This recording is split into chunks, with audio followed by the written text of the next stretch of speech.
থাকবে। কাজে আমরা এর মধ্যেই আমাদের এই মেমোরেন্ডামগুলো আমরা জমা দেব এবং এরপরে পরবর্তীকালে আমরা আমাদের আন্দোলনের পরবর্তী ধাপগুলো ঠিক করব এবং আবার আপনাদের কাছে ফিরে আসব। তো এই বলেই আমি শেষ করছি।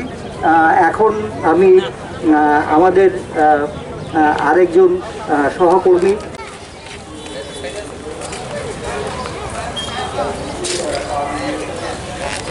এবং ধন্যবাদ।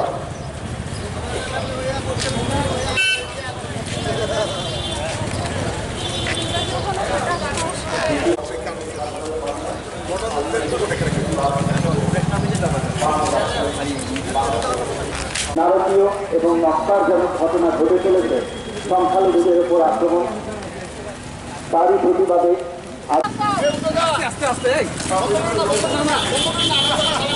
আমাদের এই মিছিল ধীরে ধীরে রাজধানীর রাজপথ ধরে এগিয়ে চলেছে। আমরা কৃতজ্ঞতা জানাই।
পার্শ্ববর্তী বাংলাদেশে যে ঘটনা ঘটে চলেছে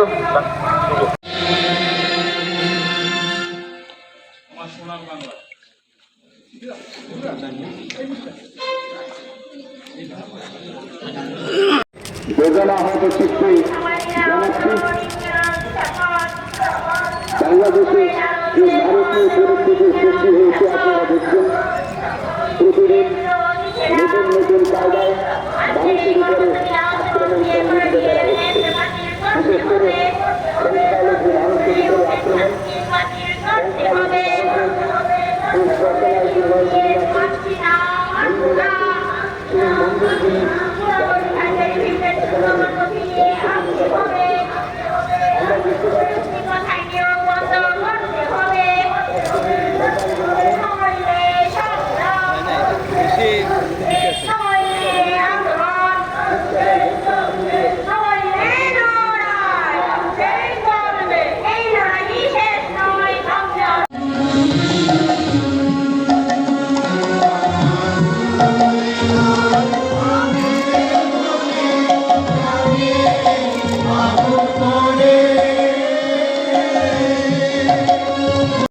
অত্যাচার হয়েছে, নির্যাতন হয়েছে, ওদের বাড়িঘর জ্বালিয়ে দেওয়া হয়েছে।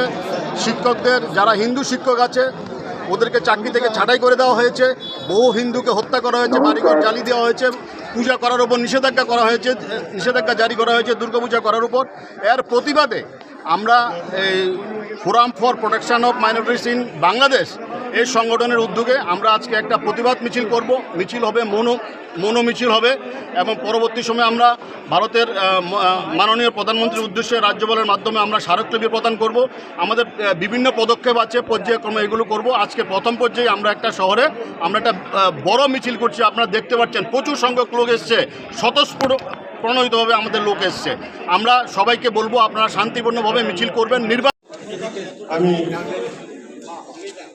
কাটাধারা করেছি, কিন্তু এরকম নৈরাজ্য কোনো দেশে হয়েছে বলে আমার জানা নেই।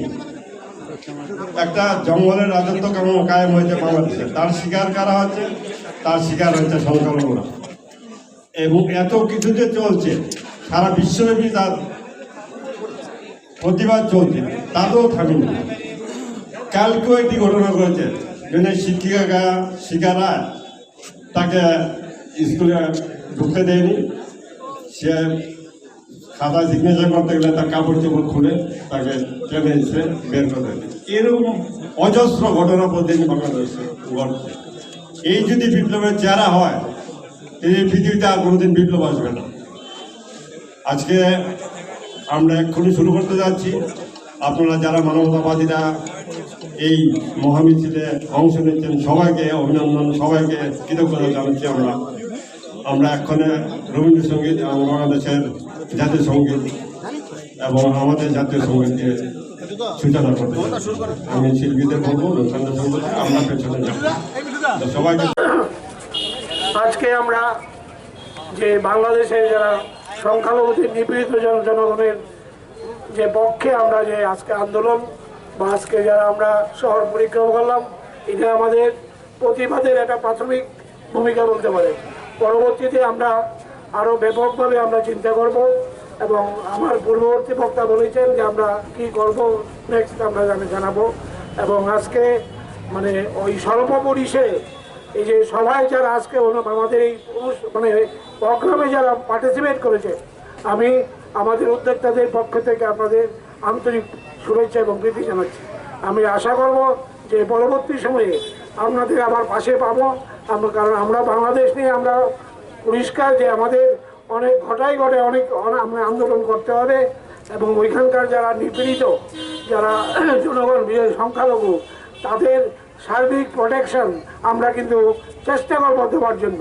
প্রয়োজনে আমরা বাংলাদেশ যে অস্থায়ী সরকার, নরবরে সরকার, তাদেরকেও আমরা বলবো এবং আমাদের ভারতবর্ষের আমাদের যে উচ্চপদস্থ যেমন আমাদের প্রেসিডেন্ট বা আমাদের প্রাইম মিনিস্টার, তাদেরও আমরা গুছিয়ে নেব আমরা আশা করি।